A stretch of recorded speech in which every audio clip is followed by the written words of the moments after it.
Good morning, everyone. Welcome to Climate Change in Canada with Dr. Martin Bush. We're glad everybody's here.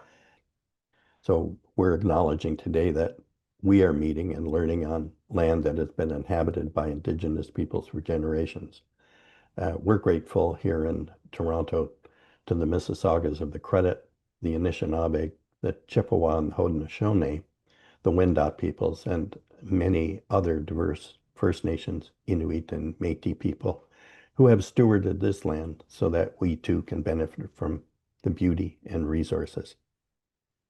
We offer thanks to Indigenous people who continue to live here and share their traditional knowledge on how to care for the earth and live in harmony on this land we call home.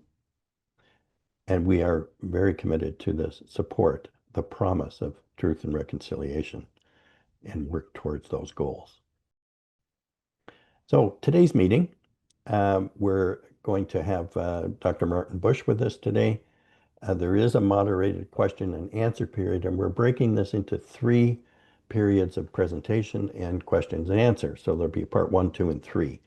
And there'll be about 8 minutes and after each of the presentations for questions. And it's a tradition in call meetings to have an after chat after the hour-and-a-half meeting where people can stay for another half hour, ask any other questions that they might have. Martin will stay with us for that period. And if there are some questions that we don't get to in the Q&A, we might be able to handle them in the after chat. Dr. Martin Bush, I had the privilege of taking a course from him when he was giving I think it was an 8-week lecture with the Mississauga Later Life Learning Organization. It was an excellent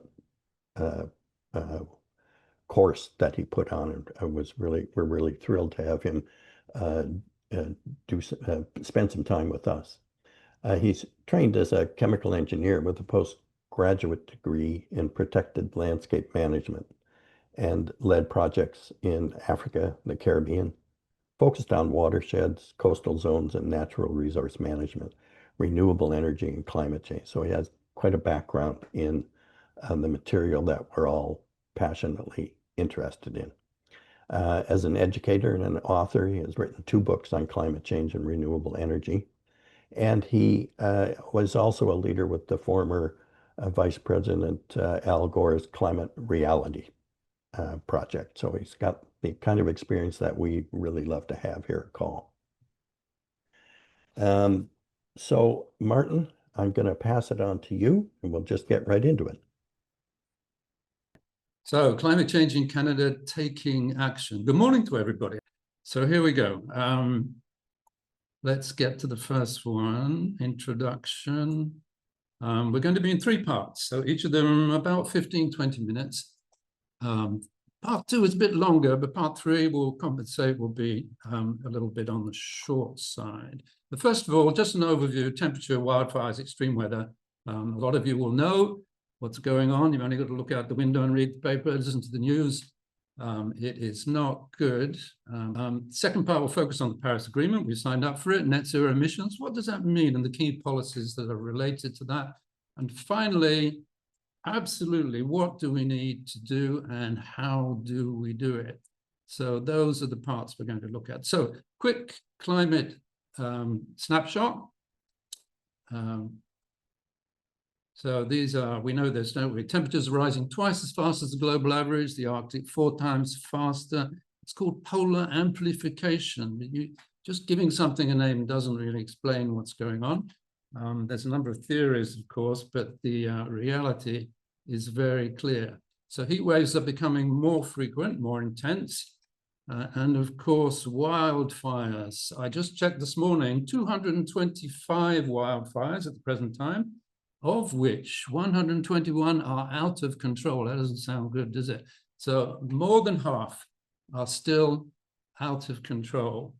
Then the Jasper wildfire, that was the big one, wasn't it? The second biggest, in fact. I think Fort McMurray was the largest one in terms of insured cost, but a huge amount of money in terms of insured damages in Jasper. So fires are also burning hotter. They are more destructive, and there are reasons for that. So the climate snapshot obviously is not great. Just a quick look at the graphs. I mean, we know this, don't we? Global average temperatures increasingly on the rise. That stasis between 1940 and 1980 has always fascinated me. I've never seen a very good explanation. And of course, in 1980, just as Exxon was coming under intense pressure, they referred to that point there, that stasis, that sort of flat line, and said, "Oh, global warming, are you sure?" And so that was a characteristic which still hasn't been fully perhaps explained. Anyway, we're up there. This is where we are. And Toronto is not escaping. Toronto, of course, is showing an increased level of temperature as well. If we look at the slope of the line, that's the rate of increase, you can see that coming back to global average temperatures, it sort of curves upwards. That is not a great sign. The trend line for Toronto, well, they've just drawn a straight line through it. I'm not sure you can really detect any increase in the rate of increase. Anyway, this is not good, of course. One thing that's often not easily correlated is the relationship between temperatures and deaths. And so this is in Arizona. It's one of Al Gore's slides, but I thought it was interesting to show you because you don't often see this correlation. So the red line is daily high temperatures. You can see at the bottom here, we're looking at the summer events, April 23 through the whole of the rest of the year. So in 2023, 645 deaths, and you can see pretty clear correlation between daily high temperatures and mortality. And then we can switch to 2024, exactly the same correlation, but here, slightly higher number of deaths. The point being that we sometimes talk about heat waves and people dying, but you don't often see the data. So it is interesting to see this slide from Al Gore, which really puts it, I think, into perspective. And then in 2022, this astonishing event in Europe, over 60,000 people died, and current projections, this will be the new normal or the new abnormal. There isn't really a new normal anymore. Everything is effectively abnormal. So let's just have a look. Fort McMurray, we know about this, but I thought I'd point it out. I'm going to show you pictures of the fires. We all know about these fires, but there's some aspects perhaps you're unfamiliar with. The first thing I want to talk about is flame temperature. Now, these are pictures taken from inside the vehicles. That's the first thing to bear in mind. You're inside a car. You've got the family. You've got the kids. The kids are crying. The kids are screaming. You've got the dog, the cat, and the budgerigar. They're all crammed in the back, and you are trying to escape. And you can see here the road is, can't judge this, but this road is full of vehicles. Here's a truck trying to push its way into the line. It's only a two-way highway to Fort McMurray, so it was just completely congested. A lot of people escaped. 88,000 people were trying to get out of a zone on a two-lane highway with temperatures, white-hot flames. You can correlate flame temperature with the color of the flame. So a white-hot flame is temperature is over 1,000 degrees centigrade. So for the physicists and the scientists amongst us, you will know that the radiative power of a high temperature object is proportional to the fourth power of temperature. In other words, as you're sitting in your car here, hopefully moving forward, that energy is being radiated through the glass. The glass does not protect you. So it must have been an absolutely terrifying experience. 88,000 people scrambling to get away from these kinds of temperatures. On the right-hand side, just another photograph, but again, taken from inside the vehicle. So we can assume the whole family is in the car here and the car is moving very slowly. So these are sort of aspects and details that we don't often talk about. The second characteristic, this is the poor Lytton. The temperature at this time, it was July, the end of June 2021, temperatures hit 49 degrees centigrade. The reason these photographs are so poor is because Lytton is a small town and everybody fled. They got out of there very quickly. They were lucky. Nobody got hurt. I don't think there were any mortalities. I don't think anybody died. But what is what is of particular interest here is the high temperature. I have never experienced 49 degrees C. I worked for a while in Djibouti, and I used to walk to the swimming pool at the hotel at 35 degrees centigrade. And that was hard enough. I just simply can't imagine what it's like to be outside in temperatures of 49 degrees. So, and lastly, Jasper. The interest here is simply the cost of this fire. Luckily, not all of the town was destroyed, but the insured cost of this fire was over $1 billion. So the wildfires, they're burning hotter, they're more destructive, they're more frequent. Remember, I mentioned that at the present time, we have 225 fires burning. So wildfires are a major issue, obviously, in Canada. Why show this photograph? Well, just a reminder that apart from the flame temperature and trying to get out of the way, the enormous amounts of smoke and particulate matter that are emitted due to these fires. I have a brother who lives in France, and I talked to him over the weekend, and he said, it's very hazy here, and people are saying that this is smoke from the Canadian wildfires. I don't doubt it. I don't think I haven't seen any proof, I haven't seen any articles sort of showing the weather patterns. But this smoke, enormous quantities of smoke and ash and carbon are emitted by the wildfires. And these don't get put in our, national, when we publish our reports to the United Nations Framework Convention on Climate Change. No, we don't mention this. This is all a natural event. So it's not anthropogenic, is it? At least that's what they say. So let's have a look here. The other thing to bear in mind, of course, there are some strange connections. So higher temperatures leads to a turbocharged hydrological cycle. And so that brings more frequent and intense storms, which brings flooding. So often you have this sort of tango going on between heat waves and drought, and then flooding and intense rainfall. This is interesting. A few years back, but this is Lethbridge. We're staying local, well, not too far away. This is a supercell. Now, I've never seen one of these, and I don't think I want to. This guy here in the foreground hopefully has his car parked very close, because this is an extreme weather event. And of course, they are likely to become more frequent. So this is what happens, of course, with the turbocharged, or if you prefer, supercharged hydrological cycle. Toronto 2013, a famous event, I think, well documented. Brandon, Manitoba in 2014. And then coming up to date, Quebec 2021, just a few years ago. And same year, Abbotsford. So these events, these extreme weather events go hand in hand. They are correlated, they are related. It's all part of a shift in the climate as we once knew it. Let's look at sea level rise. This is a very nice photograph of Peggy's Cove. And so something we don't often talk about. Well, we talk about it, but we don't put any numbers to it.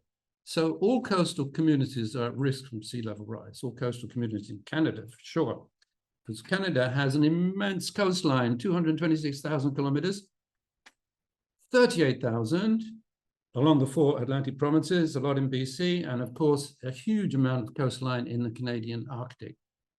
And if we look at projected sea level rise, now the colors here, it's actually not the darkest color, which is the extreme. If you look at the left-hand side, it's actually the purple.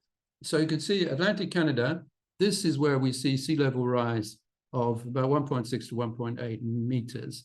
These numbers are there's a lot of variation and uncertainty with these numbers, but we are definitely looking at this kind of impact, this kind of effect, sea level rise. This is by 2100. Now, if we look at the other area, of course, is up the Northwest and the Northwest Territories, and then over on the West Coast. In terms of the number of people that may potentially be affected, sea level rise greatest in Atlantic Canada, we just said that. Indigenous communities are particularly vulnerable because they are often in villages on coastal areas. So you can see how sea level rise is particularly dangerous and concerning for the Indigenous communities and First Nations. So by 2030, so the experts tell us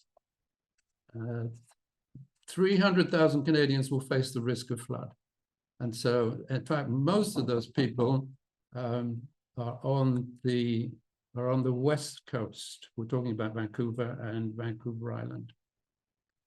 So this is one of Al Gore's slides, famous slides put together. temperature, what's happening in the North Pole. So on February 21st, 2018, 28 degrees above normal. It is almost impossible to imagine this kind of temperature difference. And then we have more data here. Greenland, just 2023, the year of the wildfires, temperatures were 28 degrees, again, the same amount above normal. So these kinds of events, these kinds of temperature fluctuations have enormous impact on the local environment as well. So coming back 2024, Northwest Territories, temperatures were warmer than Miami. So this just puts, some sort of human dimension to those graphs. Very strange things are happening. Who could imagine the North Pole would be 28 degrees hotter than normal? And this is the impact of those kinds of temperatures. This is, I don't know where exactly this is, but you can see what happens. It's also due to the melting of the sea ice. Sea ice, when you've got large areas of sea ice, it protects the coastal areas. But as temperatures rise in the northern territories, you get incredible erosion. We know the permafrost is melting. You've got greater erosion from storms on the coast. This is the result. Huge chunks of land are just collapsing into the sea. And you can see one in the background here as well, another large area. So for coastal communities, this is, of course, a very dangerous and risky situation. They are exposed, they are vulnerable. How do they deal with this kind of change? On the right-hand side here, something called a drunken forest. Why is that? Well, it's because as the permafrost melts, the tree roots simply cannot hold. And so the tree tips over, eventually it falls over, and this, we've attached a name to this, the drunken forest, but that doesn't really explain everything we need to know about what's going on. But the melting permafrost, of course, is a huge problem as well. I'm going to end here. This is, I think we've been about 10, 15 minutes. This is interesting. This is a Canadian couple. We're no longer in Canada. We're in the Rhone Glacier, Swiss Alps. So this was 2009. I like to imagine they'd just gotten married, so that they're a nice photo, put this on the mantelpiece, show it to the kids. So this was 2009. So here they are, looking very cheerful and happy in bright sunshine. They've got the shades on. And here's 2024. So they look in good shape, don't they? Maybe a teeny bit heavier, but that's fine. So this is 15 years later, but oops, what's that in the background? The Rhone Glacier, which is one of the largest in the Swiss Alps, has almost completely disappeared. In the background here, just beyond the railings, you can see a sort of dirty looking, half a pond, a lake, but an expanse of water, which of course is the meltwater from the glacier. So what was once a beautiful scenario has now changed into a rather grubby, unattractive, rather scary looking panorama. So folks, that's the end of part one. We are going to take a break here and then come back after a few questions. Great. Thank you, Martin. Liz, I'll pass it over to you to see if there are any questions so far. Okay, thanks. Thank you for that, Martin. That was really terrifying, actually. So the first question that someone has asked is, Andrea, in terms of Arctic temperatures, what would be considered normal? Well, not 28 degrees above normal. I'm not sure how the Arctic temperatures vary, don't they? Just like anywhere else in Canada. So over the course of the year, I think it gets pretty darn cold there. I don't know if it actually gets above normal. I mean, this is a huge expanse of ice. The sea ice does melt in the summer.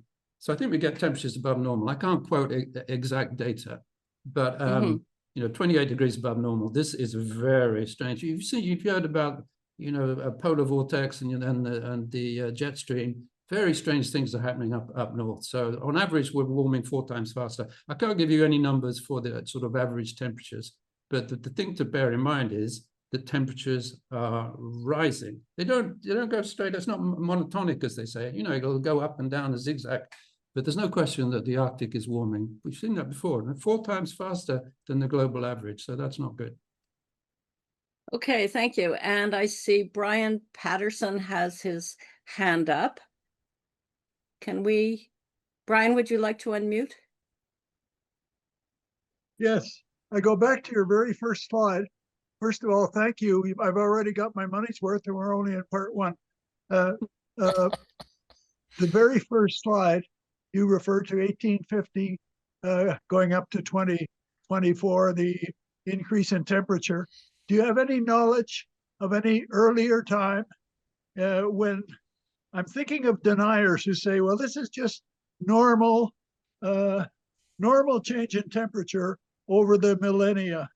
Do you have any evidence that this is any different than it might have been 10,000 years ago? Thank you for that question, because I do. I didn't show it. I didn't have time to show it. I was limited we were limited to an hour.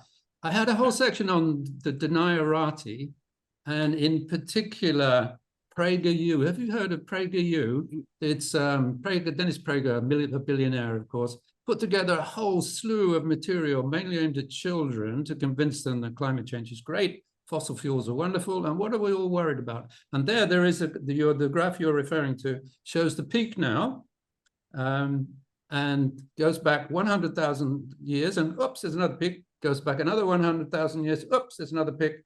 So what are we all worried about? It happens all the time. Okay, it's every 100,000 years. But I can show those to you if we get to the end and the sort of question period. I think I've still got them at the end of my slide presentation. I'll show you the graph. Great question. It's a lot of fun to look at what PragerU has been doing. It is really quite incredible. Thank you. Thank you. Okay, and Nicholas has his hand up. Hi, Martin. I was just Hello, Peter. wondering how difficult it would be for Doug Ford to drive a bulldozer on a road that hasn't been built yet through the permafrost that's disappearing.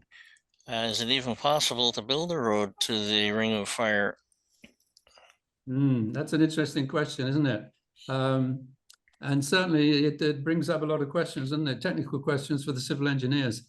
I don't know. I mean, it's certainly true that the permafrost, I mean, there was a time when you could ski and you could just drive all sorts of vehicles across it.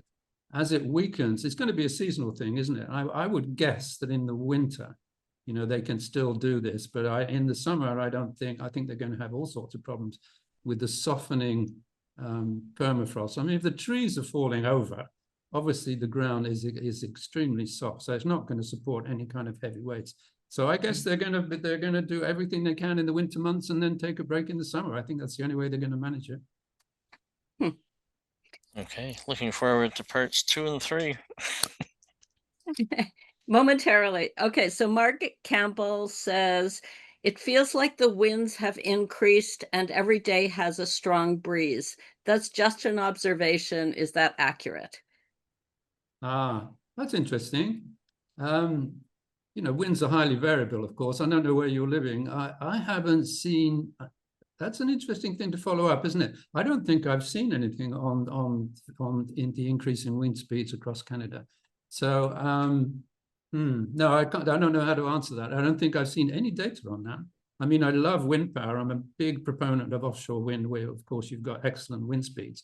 But in terms of your local environment, if you can determine any long-term trend, I'm not aware of that.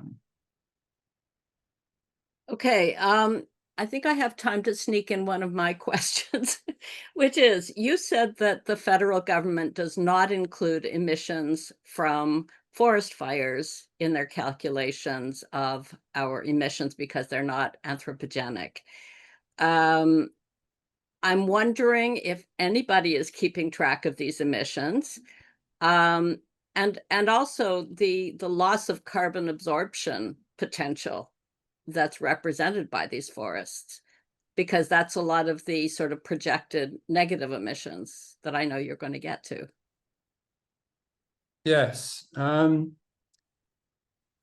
Yeah, I don't know. I mean, those kind of emissions, they're not being reported, but they're certainly being tracked. They're just not part of Canada's submission to the Framework Convention. So, we know exactly how many wildfires they are, because we've got data for the area burned in 2023, which was huge. So the scientists that follow this kind of thing, they know what the emissions are, they know what kind of volume and what kind of mass we're talking about.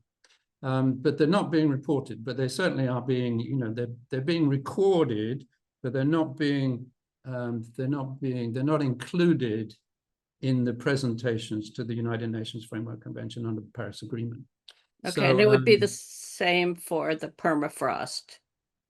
Or would it? permafrost, I don't know of any program that's actually tracking across, you know, northern Canada, that's actually tracking the situation of the permafrost. They're mainly anecdotal. People going up there taking photographs of things falling over. You know, there's a beautiful picture of a dog sled with the dogs in front and the big sledge behind, and they're all splashing through about, you know, 6 inches of water because everything's melting. So those kind of photographs, you know, bring home what's happening at least in the summer months. So yeah, it's melting. I mean, and the worry really, well, there's 2 worries, aren't there? I mean, I'm extremely worried about the wildfires in the boreal forest. Huge amounts of carbon dioxide being released, methane as well. And then the melting of the permafrost, you know, which again releases methane. So these are you know, serious concerns. So what are we going to talk about in part 2? Let me click here. The Paris Agreement. So in Paris 2015, very nice picture of the Eiffel Tower. A nice evening, it's cool, it's nice, people are walking about. So over 196 countries signed up for the agreement, came into force the next year, 2016. And of course, as we now famously know, to reach global peaking, there is to be a balance between emissions and sinks of greenhouse gas. Sinks, I was asked to explain what sinks are. There's the natural sinks, which of course are the world's forest. Remember, there's a carbon cycle. Quite often people forget to talk about the carbon cycle. So carbon circulates into the atmosphere and is absorbed by the biomass, mainly for the world's forests, but also the land as well. So those are the natural sinks. And there are also what I call engineered sinks, which are a number of technologies where we are trying to actually withdraw carbon dioxide out of the atmosphere. The most well-known, the technology is called direct air capture, and that is the Climeworks installation in Iceland. The problem with the technology, 2 problems with the technology. First of all, carbon dioxide is a very low concentration, 0.04%. So you've got to bring in, you've got to essentially blow in through a filter or some kind of chemical, enormous quantities of air just to try and absorb a small amount of carbon dioxide. That takes a huge amount of energy. That's the reason why we're in Iceland, because Iceland has massive geothermal resources, so clean energy sources that are used for direct air capture. But how many other places can you really do that? So we're in early days, and I mean, we're putting a lot of money and effort into it, but this is one of the problems is to protect the natural sinks, because those are the forests where we're seeing forest fires and wildfires, and then the engineered sinks, if we can do that. So that's the concept of net zero emissions. So this is the idea, this is the theory, isn't it? On the left-hand side, global temperatures, that's the red line. So we're hoping to get to net zero emissions in 2050. At that point, temperatures should flatline, and then hopefully they will decline. Now, there's a lot of hopium in that statement. So this is where we are now, 2025, roughly 1.5 degrees. We're quarreling over, have we actually got to 1.5? And is it a little bit over, is it a little bit less? How long do we have to be there? But I mean, that's just splitting hairs, but that's just how many, you know, how many angels can dance on the head of a pin. It's not a very useful argument. We know we're on the way up. And here, this shows a very small overshoot, maybe 0.2 and 0.3 degrees. Hopefully that overshoot is kept to an absolute minimum. But I don't doubt that we will surpass 2 degrees C the way things are going, even though in China, there's some interesting developments. So reducing greenhouse gas emissions to net zero will slow and halt rising global temperatures, because the greenhouse effect, the amount of CO2 in the atmosphere, will at that point cease to increase. So the carbon sinks, again, we've talked about that, natural and engineered, will gradually reduce carbon dioxide and global temperatures will decline. Now, that's the theory. The question is, how long does that take? And most of the scientists believe that moves very slowly. So when we get here to 2050 or thereabouts, a little bit after, over 2 degrees of global warming. Remember now we're at 1.5, so we've got a ways to go. That situation is not a nice place to be. So we need to reduce, first of all, we need to reduce the overshoot to a minimum, try and keep between below 2 degrees. And secondly, think about what kind of technologies and what kind of structures we're going to put in place to really draw down atmospheric CO2. So it's a slow process. At that point, this is what we're looking forward to over the next 25 years. It's going to get worse before it gets better. So Canada's proposed pathway. Let's have a look what Canada is proposing. Here we go. This is from a government publication. It's called Canada's Energy Future 2023. All these nice colors, let's see what they are. Hang on, let's come back again. And we click. Here we go. So what they are, these are the economic sectors. Over on the left-hand side, we're already below 2010. So imagine we're at 2020, 2025. We've got a little button here saying we are here, 2025, just below 700. So the idea is that, of course, emissions reduce substantially. Electricity, you can see, disappears completely.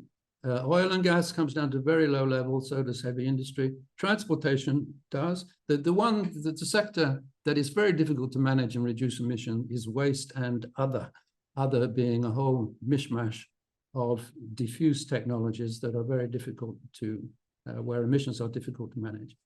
So what does that look like? Let's move over to 2050. So here's the point of net zero emissions. And it's called net zero because there are residual emissions. And in the document, they put a number to it. They show how it's calculated, 165 million tons. And remember, we're at 700 at the present time. So we've got a reduction of about 76% to get from where we are now down to residual emissions. And this concept also means that you must have negative emissions technologies because you've got to balance the residual emissions with your negative emission technologies. Those are the technologies that draw carbon dioxide out of the air. And of course, forests and biomass do that naturally.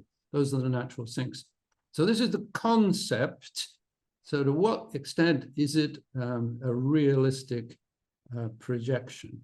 So let's just have a look. What are these negative emission technologies? Well, bioenergy and carbon capture, hydrogen producing biomass. This is taken from the report. Direct air capture, we've looked at that, talked about that. This is what they're trying to do in, started off in Switzerland with Climeworks, but now they're in Iceland. LU, that's the acronym. You'll see it a lot in the United Nations publications, land use change, and forestry. So that's the concept. Now you might ask, well, why can't emissions get down to zero? Well, they can't. You can show, and I published a paper on this, you can show that there are always residual emissions, and there's a minimum. And in fact, that number in the government report is just about at the level where the minimum actually possible, technically possible. So what this means is we have, first of all, to reduce emissions, obviously, as far as we can. And secondly, we have to think very strongly and put a lot of money and effort into these negative emission technologies, which has to balance the residual emissions in 2050. So let's look at 10 key actions to reduce emissions. This is a framework put together by the American group a few years back. And I think it's useful. We'll go through this quickly. Phase out coal plants. Well, we know how to do that. We've done it. But there's quite a few, well, how many? Several still buzzing away, unfortunately. Invest in clean energy, retrofit buildings, yes. Decarbonize, those are the difficult ones. Shift to electric vehicles. We know this, we're doing it, but slowly. And then, of course, let's not forget public transport. We have a tendency to say, oh, EVs, brilliant. And then forget that a big chunk of reducing, a big part of reducing emissions is actually a shift to public transit. And electric buses. I don't know about Toronto, but we're seeing a few in Montreal. I'm always very happy. I always hop onto electric bus here in Montreal with a big smile on my face. I like to see the electric buses. And the other thing you're seeing is, we'll talk about that in a second. Let's get through this first of all. Halt deforestation and restore degraded lands. Of course, we need to do that. Reduce food labor. We're going to come back to our carbon footprint. British Petroleum loves you to think about, loves you to look at your feet. So here we're going to reduce food loss. We know about this, don't we? And we're probably all feeling very guilty every time we have a hamburger. And so eat more plants and let's quickly go through this. The big ones are at the beginning. So phase out coal-fired generating station. This was Lamberton in Ontario. That was the last one, 2015. So kudos to Ontario.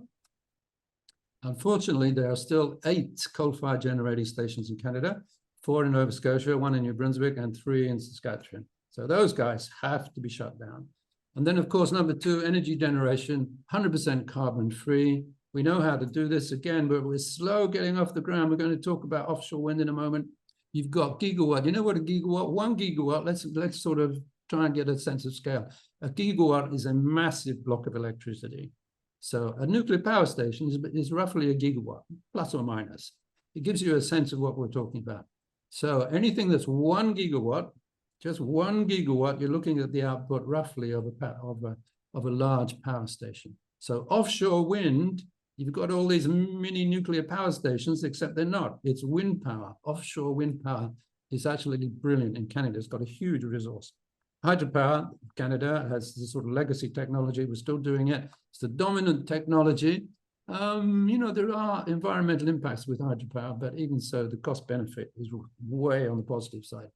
And then, of course, let's not only look at the big stuff.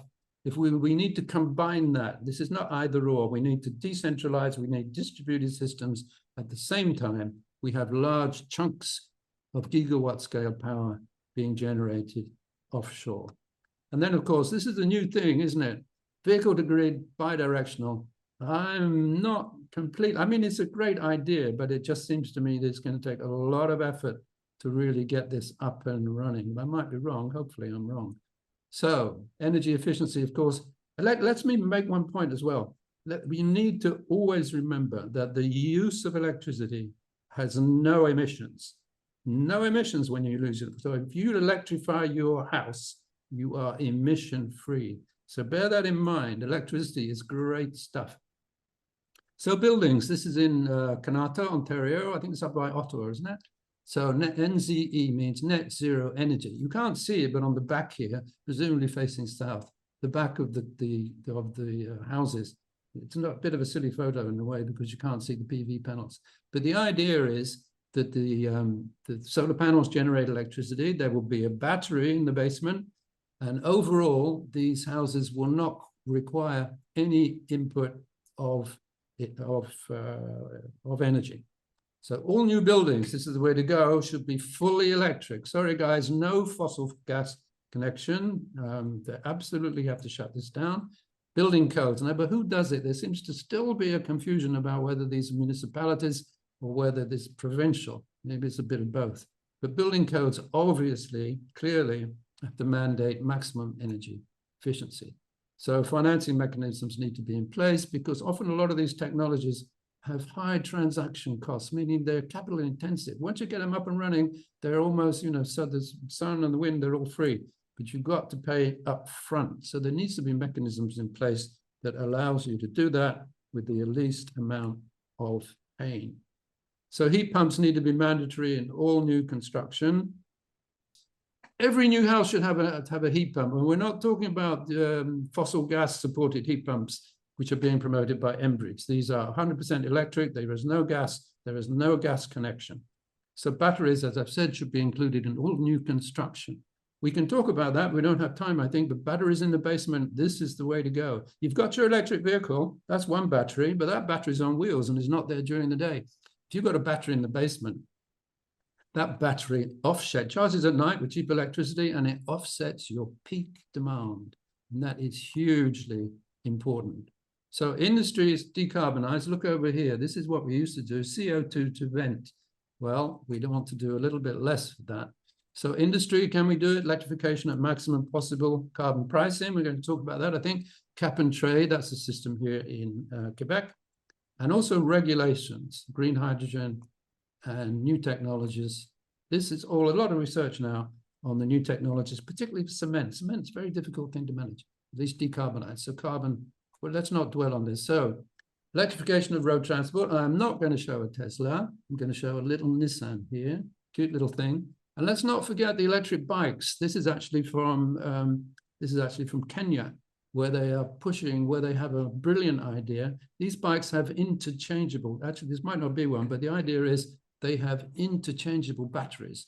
So you pull into your service station, you hand the guy takes out your battery and gives you a new one, and off you go. You don't charge it, you simply swap it. And this is a concept that works well, not just for two-wheelers, but three-wheelers as well. If you've ever been to some of the Asian countries, you'll notice that everyone buzzing around, not just on motorbikes, which also function as taxis, but also on three-wheelers. And all of those are going electric. ICE means internal combustion engine. That's the acronym for the dirty fossil fuels. And I would argue they need to be banned from the urban centers. Not banning completely, but in your urban center, because the air pollution in the urban center is sometimes incredible. So incentivize EVs, of course, all new vehicles. I think some countries have said they're going to do this and they backed off. At the present time, a lot of very useful and good environmental policies are being pushed back because the general climate, the economic climate and the political climate and the ideological climate of how we live and where we're living at the present time. I just thought I'd show this. This is London, England, ultra low emission zone. This is always controversial, of course. I think we have one in Paris as well. A lot of motorists, of course, are not pleased about this because every time they drive in, bang, there's a picture of your plaque or your registration plate, and a letter comes through the mail a couple of days later charging you £15. But the impact on air pollution is incredible. This is the cleanest part of the city. This is the cleanest area of the city. And the amount of money that governments spend on air pollution and health impacts is astonishing. So altogether, this is absolutely the way to go. And I'm not sure the situation in Canada. I don't believe we've got any kind of zone of this in the urban centers. So public transport, yes, we've talked about electric buses. Keep out the ICE vehicles from the major urban centers, mainly through these ULEZs. And then incentivize zero emissions, all buses, trucks. I've seen increasingly, we're seeing Amazon and Walmart delivery vehicles. This is a perfect match, delivery vehicles, because they just buzz around during the day, short distances. When they're being loaded up, they can be charged. They charge at night. Increasingly, and this should be, municipalities should really step in and insist on this. All delivery vehicles, those vans that buzz around town, they should all be electric. And then public transport, of course, massively developed. Where is the high-speed rail link between Quebec City and Toronto? And then personal mobility, okay, bike lanes. That's a big issue, isn't it, in Toronto now with Doug Ford. Bike lanes and pedestrian areas, absolutely, we should keep pushing. So here's some interesting pictures. I mean, a few years ago, this was all science fiction. So this is a 9-seater plane called, the company's called Eviation, ranges about 400 kilometers. The advance in the technologies now with electric vehicles and particularly electric planes is really quite astonishing. And then maritime, this is again, one of those perfect matches. Intercoastal ferries, they're short distance, the sea is generally calm. There's a 2-hour wait, a 3-hour wait at each end. That's when they get charged up. Back they go, 20, 30, 40 kilometers. The fastest route on a kind of hydrofoil system is actually running on the Rio Plata down in Latin America. And quite incredible, these boats. So this is the way to go as well. All ferries should be electric. This guy at the bottom, when I saw this, I mean, I almost fell off my chair. This is a container ship, an electric container ship. Now, it's not ocean going, it's running up and down the Yangtze. But once again, as they say, H.G. Wells, the shape of things to come, and it is very definitely electric. So this is really quite extraordinary. So whether long-haul aviation will go electric, that's another question. But there you've got other options like biofuels and other ways of perhaps managing that kind of technology. So reforestation, number 8 billion trees. This is a Canadian program. So yes, we need to plant trees. But the problem here is, of course, are these wildfires. These wildfires are incredibly concerning. How do we stop how do we prevent the wildfires, or at least keep them to a minimum? Sometimes you can't stop things. You can simply, your objective is to manage them. And I think when it comes to wildfires, that is really true. I put these together. I don't want to spend too much time making us all feel guilty. Reduce food waste, switch to a plant-based diet. So yes, we all know we should do this, don't we? So the carbon footprint of beef, but this is a carbon footprint, I think, that is based on maybe data from Latin America, where they are horribly cutting through the forest to create pasture for cattle. I mean, grass-fed beef in Canada is expensive, but of course you don't have that kind of environmental impact. But okay, we know this. We've been told we have to do it. Switch to pork and chicken. Okay, fish are healthier still, but more expensive. And then, of course, if you want to take that step, yes, you should do it. There's no question that if we change on a large scale, if we manage to do those things, that will make an impact. So can Canada get to the point of net zero emissions? So recall again, 3 essential elements of the policy. Transition, carbon-free electrical generation, primarily renewables. Some of the refurbishment of the nuclear power stations is a done deal. So nuclear will always have a foot in the door. But essentially, the transition, what we should be really advocating for, of course, is carbon-free, renewable electricity generation. And then on the consumption side, electrification of all the economic sectors, particularly transport, buildings, and industry. And then efficiency improvement. But once again, electricity is the highest value energy you can have, pure energy. So you want to be careful the way you use it. It's dangerous stuff, of course, but you also want to be as efficient as possible. Let's look at wind. I love this stuff. So Canada's offshore, first of all, the color scheme here, anything deep purple is where you have maximum offshore wind resources. Now, over in the North Sea, the UK and Germany, Ireland, you have several wind farms, lots of wind farms, gigawatt scale. Remember, a gigawatt's a big chunk of energy. Gigawatt scale wind farms over here in the North Sea. They are way ahead of us. But Canada, on the East Coast, this is one area where we have better resources than the United States. We have brilliant offshore wind resources, which we are not exploiting, although there's a lot of interest now in New Brunswick and Nova Scotia. So Canada's offshore wind resources are as good as Northern Europe, which has 30 gigawatts installed. 30 gigawatts, that is a lot of power. So look at the colors now on the land, Southern Alberta, Saskatchewan. Yeah, those guys, Alberta is totally focused, seems to be on petroleum, but in fact, they have very good solar and wind resources. So Southern Alberta, Saskatchewan is as good as Texas. You can see the colors. And Texas has 32 gigawatts of onshore wind power. So this is something that Canadian politicians, the Canadian government is really willfully blind to. It's just incredible the wind resources that Canada has. And let's look up here, all around all around the bay here. And this is where you've got a lot of First Nations. You've got excellent wind resources. So when we talk about providing energy to First Nations, we shouldn't be looking at trying to get the diesel stuff in there. We should have a large megawatt, only one you need. But if you've got a 15 megawatt wind turbine, that's all you need. Put that in, a little teeny backup with your diesel engine, because you've already got it, and you're good to go. And absolutely, this should be the way to provide energy to some of these communities. So let's look, what else have we got here? Solar energy. Just a reminder on this map, you can see the color scheme, that Southern Alberta and Saskatchewan, same solar potential as Florida, the Sunshine State. If you've ever driven down to Florida, you remember the big thing you see, welcome to the Sunshine State. Well, maybe Alberta and Saskatchewan should have a sign like that on the Trans-Canada. Welcome to the Sunshine State. Because Alberta has exactly the same or approximately the same resources in the south, same as Saskatchewan, as Florida. And just to prove that point, this is actually a solar farm. It's annoying, this, isn't it? Solar farm, Vulcan Solar Park in Alberta. So some people are getting the message. This is from the Canadian Energy Centre. This is a large one. If you look up here top left, you can see it goes into the distance. So I don't think this is a mock-up. This is not artificial intelligence. This is an actual solar park in southern Alberta where they have excellent sunshine.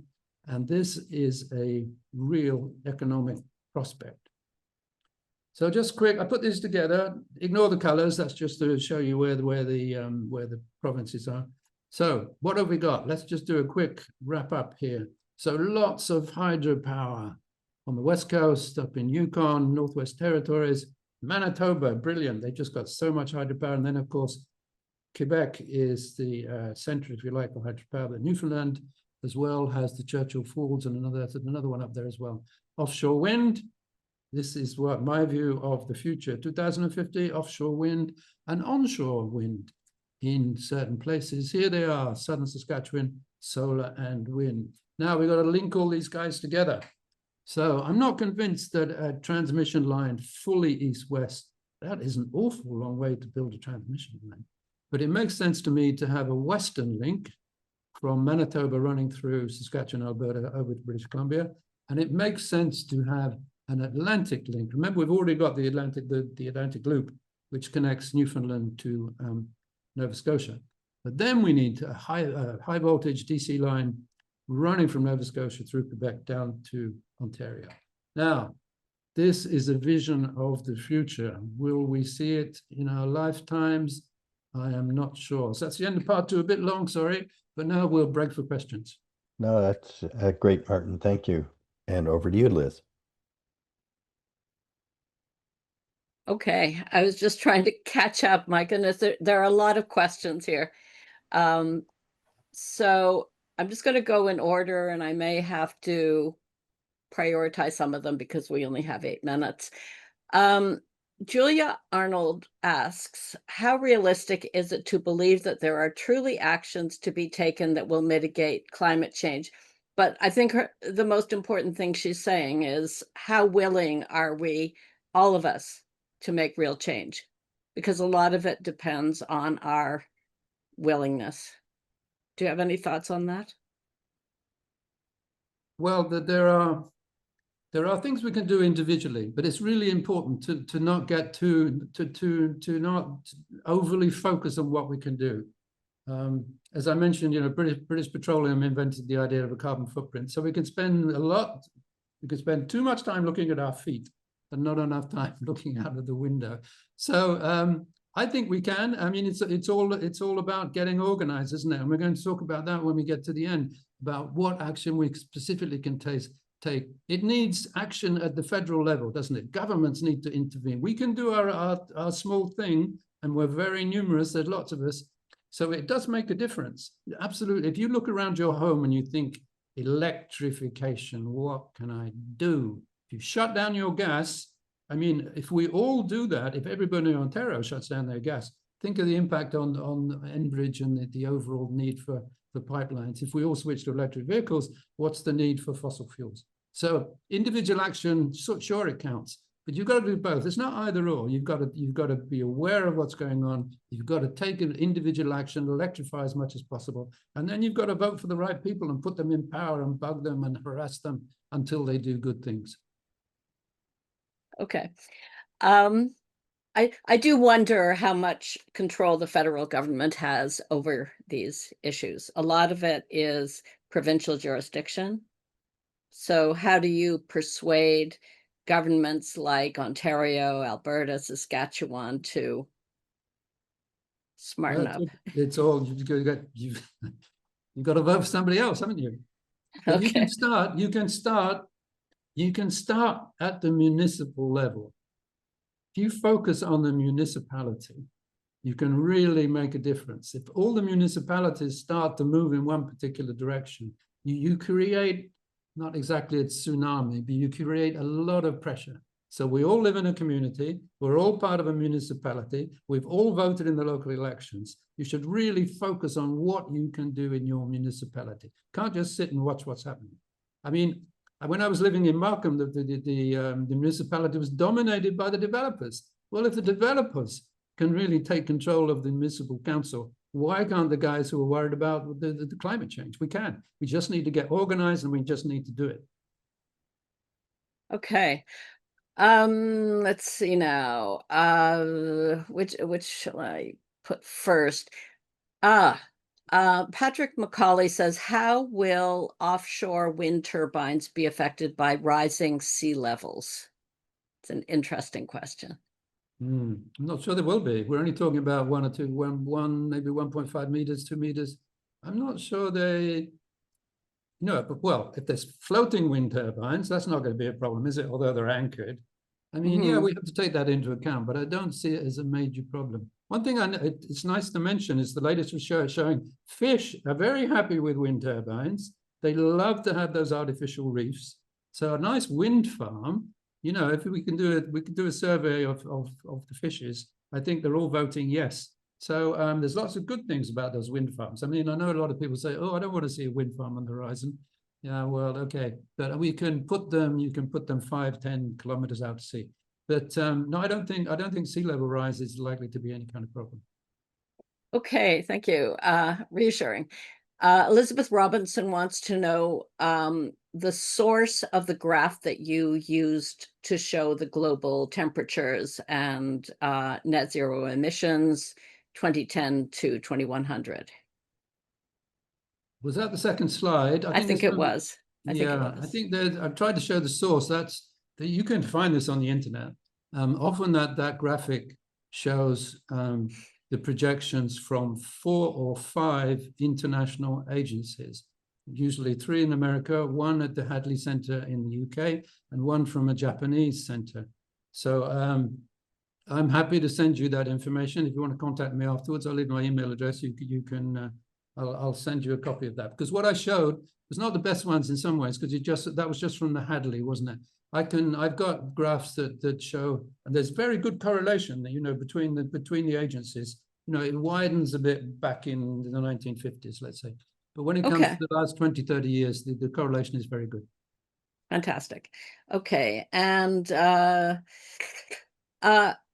could you explain how bioenergy qualifies as negative emissions? On that graph that shows all the sort of negative emissions, it's one of the categories. I suspect you know more than you're saying. Bioenergy and carbon capture is a very controversial technology. I'm just putting it there because that's what's in the Canadian government publication, BECS, Bioenergy, Carbon Capture and Storage. There are a lot of people that have analyzed this who don't believe that it in fact results in a negative emission technologies. So I agree with you. It has to be very carefully looked at. And when, they're chopping these trees down in Georgia and Alabama and pelletizing them and shipping them over to the Drax power station in Yorkshire in England. It is just phenomenal. And then they chirp up and say, oh, yes, no, it's carbon negative. Absolutely. I swear, I cross my heart and hope to die. And it's all, it's all BS. So it needs to be very carefully looked at. I'm just quoting the government publication. I'm just doing my bit to support our friends in the government. Okay. I'm just curious about something you said, that they're doing some interesting things in China. And I thought that had something to do with carbon capture. And I hadn't heard that there were interesting things happening in China.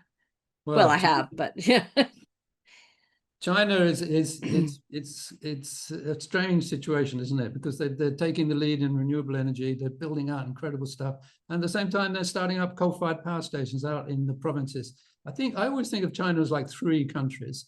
Out in the provinces, there's some kind of warlord, with really cheap coal. And he's just going to build coal-fired power stations no matter what.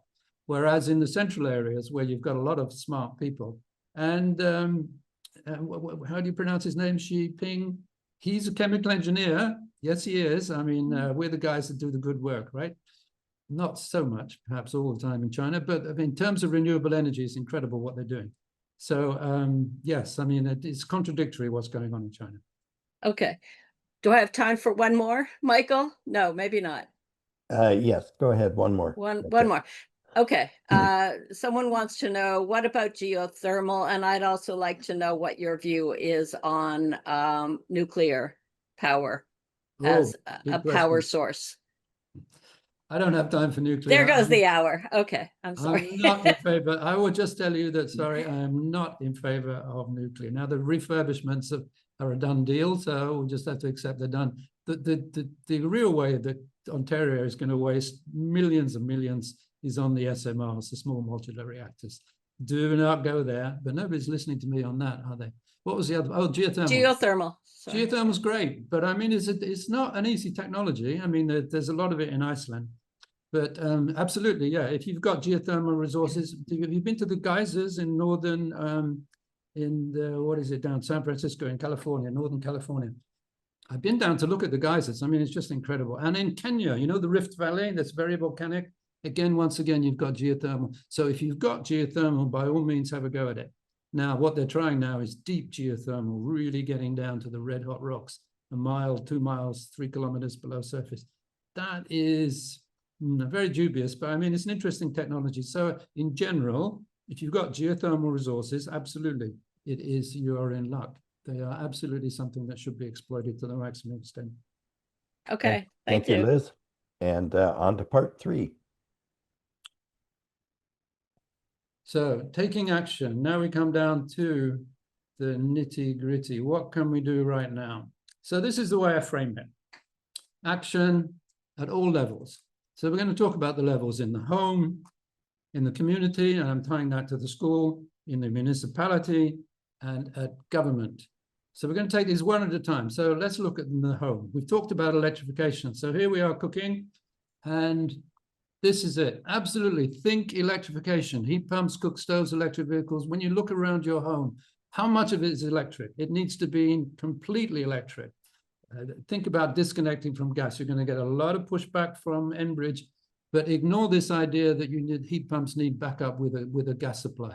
That is purely not true. I mean, I won't use the word, but it is not true. Enbridge is desperately trying to get you to retain your connection to the fossil gas. So think efficiency, LED lights, energy retrofits, heat pumps, all of that. You should be fully electric if you can.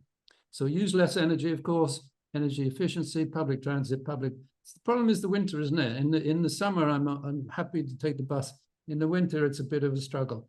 But I mean, this is the way we should go. If public transport is more frequent and more convenient, more people would use it. But in the winters are always a bit of a challenge in Canada. So where's the beef? That was a famous slogan advertising McDonald's. That was a long time ago. But we do have a certain age, don't we? So those of you who remember, it was a little old lady who'd come into the McDonald's store and say, where's the beef? And of course, McDonald's was saying, well, we have the beef. But anyway, the beef is out, pork, chicken, and fish are in, buy local produce, recycle. Okay, and then community action. Now, this is where, this is where the thing hits the fan. So community action. We are doing this. I think most of the people listening today have joined a local environmental group. Participate in local action, volunteer to help, use your expertise. SCAN has 800 members, but I only see less than 10% of that. So that's a problem with SCAN, which I hope to correct. But then find out about community action and join a group. This is obviously straightforward, isn't it? And here we've got, CORE, we've got CNIT, we've got SCAN, and CNIT for climate action. So these are just 3, perhaps, of the big ones in Ontario, but there's lots of others. The point is that we all need to be engaged. We all need to be involved. And now this is interesting. If you've got kids in school, maybe the grandkids now, join the school board. Why not? And organize around climate issue. This is really important because there is a lot of deniarati effort, like PragerU, focused on children. They are providing a whole slew of so-called educational material free to schools. This is mostly in the States, of course, but it wouldn't surprise me if this is happening in Canada. So in particular over in Alberta, Saskatchewan. You need to look very carefully about what your kids are reading at school. So school they need to be air conditioned. They break in June, not too hot by June. When you come back in September, it can be really warm. So it shouldn't just be the administrative offices that are air conditioned, should it? You've really got to lobby for get the whole school energy efficient and cool.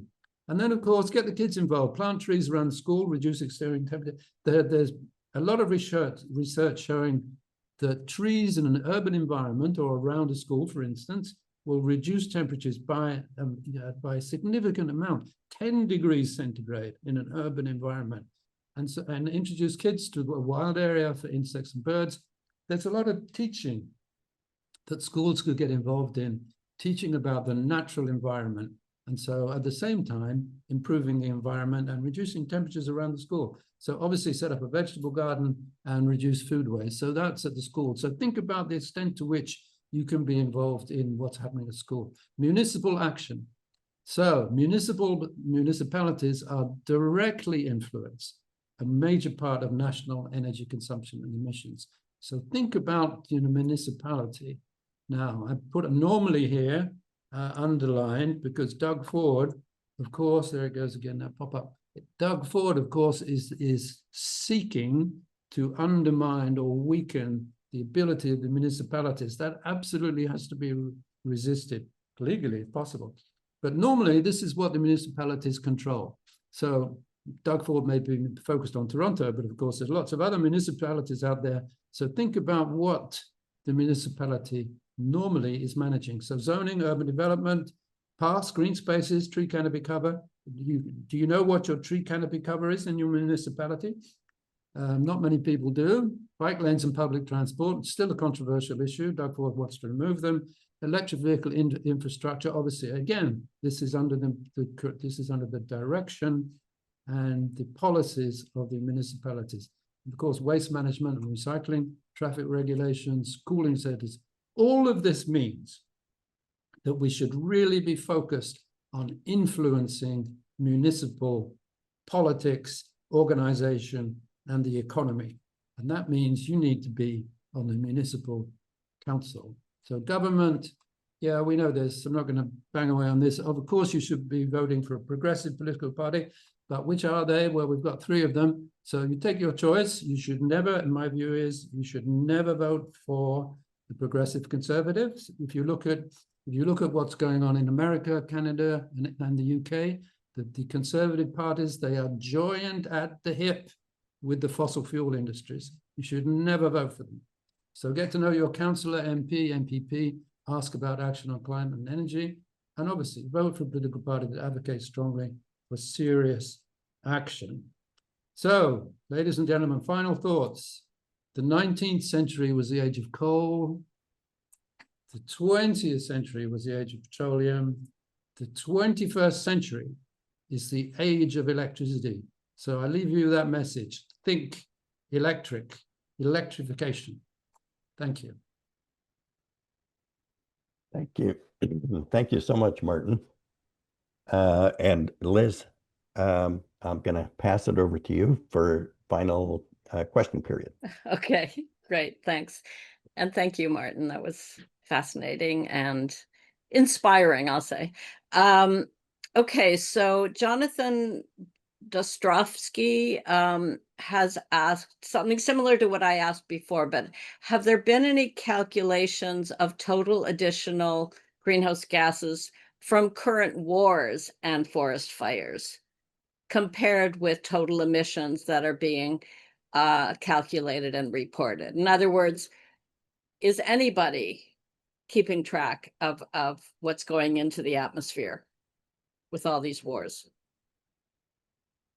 It wouldn't surprise me if it's not being published. It wouldn't surprise me if it's being tracked, but I don't see any numbers, and I suspect the numbers are being carefully obscured. Yeah, it's horrific, isn't it? When you see these pictures of the conflicts and the amount of stuff that gets pumped in the atmosphere, and nobody seems to care. So what can you say? It's just horrific. I mean, wars are terrible for the environment. I mean, that sounds a bit heartless because they're terrible for people. I suppose we should mention that first of all. But yeah, in terms of the environment, yeah, it's a disaster. Forest fires, Canada, there are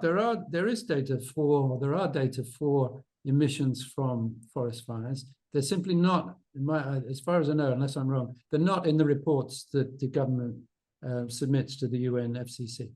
But I'm sure you can track down estimates or actual measurements or estimates. We're only estimating, aren't we? Because forest fires are pretty difficult to actually measure it directly. But yeah, huge amounts of emissions, and mostly they're being ignored, or if they are being tracked, they're not being published. Do you think that's something that we should be pressing the government to do to be more transparent and inclusive in reporting and identifying targets? Yes, I mean, ideally we'd know what's going on with the forest fires, because for me this is absolutely, because these are the natural sinks for atmospheric carbon, and we've absolutely got to find a way to manage these fires. The more data we have, and the more the government focuses on it and publishes reports, it's all really important. There was Barry Saxifrage, is that his name? Has published a couple of times in National Observer, so with some very nice graphics. But I mean, the situation is dire. It's very bad, the situation with forest fires. Interesting. Peter Nicholas has just written in the chat that volcanic emissions, such as those from Mount Etna, are also missing in the data bank, which is true. Yeah, other natural sources. There's a huge volcano in Bali, isn't there, at the present time? A lot of the deniers will say, oh, well, global warming is just because of all these volcanoes. But I mean, the data, that's not true. If you look at the data, the contribution of the volcanoes, it's important, but it's quite small compared to all the other stuff we're putting out there. So yeah, we need to pay attention to the volcanoes. What's interesting is the influence on weather. I don't know if there's a book about climate change looking at the 17th century by a guy called Parker. And it's very interesting because there were a series of volcanic emissions. There was a little mini ice age in the 1650s, which had a devastating effect on the European economy. So volcanoes, they can change the weather for several months at a time, and that can be a bit disastrous. Okay, an interesting question from Peggy Liswood. Why is Canada so far behind in the building of wind turbines, both on the land and on the water? I don't know. I think you know that as well as I do. I'm not sure why. I mean, I think it's just because well, let's break it down a bit. Well, in Western Canada, everything was petroleum, wasn't it? And then the wind. I don't know why in Ontario, because Ontario has very good resources. You've just got a premier who's not interested. He's just fixated on nuclear. And then the offshore wind. I don't know why Atlantic Canada. Once again, they've got coal-fired power stations in New Brunswick and Nova Scotia. You've got the big hydropower systems up in Newfoundland, but I don't know. Nobody seems to have been paying attention, and it's really, we're playing catch up now. And at least it's coming into focus, the amazing resources that Canada has. But you've got to put money into it. And of course, we come back to this whole question of federal influence, and you've got to persuade the governments, the conservative governments in Nova Scotia and New Brunswick, aren't they? You've got to persuade those governments that this is the way to go. And it's not going to be nuclear, and it's not going to be refurbishing, coal-fired power plants or natural gas. Okay. Laurie Gull is saying it's being said that using AI when doing searches online uses 4 times the energy of the old form searches. Could you explain how AI uses more energy so that we can help inform others? Not an expert on it, but I've seen, I've read about the huge data banks that are being constructed. They use phenomenal amounts of electricity. I mean, that's the link. It takes an enormous amount of energy. You tap in a few words and you get I can't imagine what's going on in those big, this industrial scale sort of search engines and engineering. It just takes an enormous amount of energy. So that's what's going on. So yes, every time I really dislike AI. There's a little pop-up that I can't get rid of. Every time I start to type something, AI jumps up and says it's going to help. And I try and get rid of it, and I can't find a way to get rid of that little icon. I do not want to use AI. I think the whole thing, it's just fictitious. But yeah, the amount of energy involved. And kids now, the last thing I read was that, kids in school, they're all using AI. It's not plagiarism, it's pretty much disappeared. You don't need it anymore. You just tap on the AI button. So yes, there's phenomenal, very large amounts of energy are involved in these searches. That's just where we are at the present time. Okay, and Liz Couture says She asks, you are going to mention your book that's for sale, aren't you? Do you have a book for sale? I wasn't aware. I do have a book I published in 2020. Yes, it's called, what's it called? It's right here. It's called Climate Change and Renewable Energy, How to End the Climate Crisis. And it's, I think, sold at least 15 copies. Got very excited. So, yes, I still think, well, I mean, I still think it's actually a good book, but that's me, isn't it? So, Where could somebody get it? you can get it online. You can buy it online. I've signed a contract to produce a second edition, but that's at the end of next year if I'm still alive. Sure, yeah, I think it's a very good book because, again, blowing my own trumpet, because I tried to link the climate crisis to renewable energy. You've got all these experts on climate science. You know, there's a lot of them in Concordia. But they know very little about renewable energy and they don't understand the linkages between the two. So my background is actually on the renewable side. That's when I first got into the whole idea of climate science. So my background is renewable energy. And so, and watershed management and natural resources management. So the book is about the combination, how to solve the climate crisis, focused entirely on renewable energy. So yeah, I think it's a good book. If you want to buy it, great. I'll be very happy. Maybe somebody could pop the link to, you know, the name of it and all of that in the chat. And Brian has his hand up. Yeah, Martin,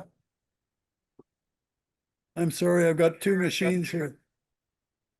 Is there any possibility that technology will save future generations?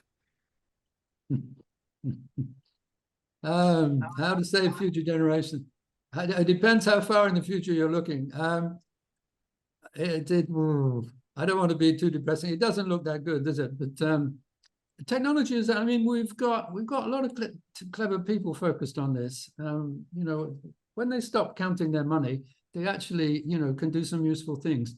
So there is hope. Absolutely, there's hope. I think we can manage, but it's going to be a struggle. And the problem, you know, the real issue is that people have to understand is that it's going to get worse before it gets better. So we really have to hunker down. And one of the problems is that the politicians don't seem to understand that. It's all about what happens next year in a 3-year budget, whereas I'm looking at 2050 and the decade that follows. It's going to be a struggle. It's not going to be easy. Thank you, Liz, and thank you, Martin. Mm-hmm. Martin, I really appreciate the time that you've taken to take your 8-week course and compress it into an hour's worth of presentation and conversation with us. It's been, I think, a really important thing for us to see a comprehensive view of where we are and what we can do. Thank you.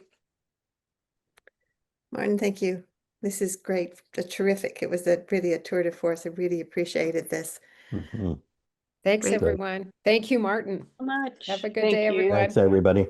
Bye. Thank you. Bye. Bye-bye. Bye.